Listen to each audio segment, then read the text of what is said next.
So now let me speak to the adult or the grandparents or the parents of these young adults that are just starting out. Because we get asked that a lot. If our clients are in good financial shape, they realize, especially with the planning that we do for them, that, oh my gosh, based on my spending, I'm not going to outlive my assets. Then we start talking about legacy and lifetime gifting. And yes, it's transfer wealth, but it's how do I get my kids to get traction and to really get started?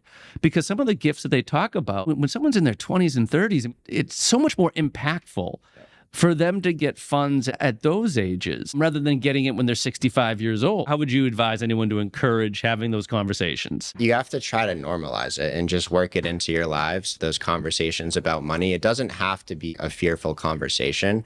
I think having your children understand the value of a dollar and the fact that you're working hard to bring in these dollars and help them get going and help saving and just help them understand like, wow, it's not easy to put this money aside.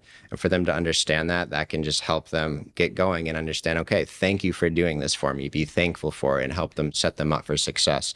So I think that's a big piece of it, honestly. But then just bring them into the meetings, like you said, right? If you're a client of SHP and you have grandkids, we're more than happy to talk to them and help empower them, right? If you're not comfortable with those conversations, because they can be a little bit awkward at times. So that's something that we especially try to do.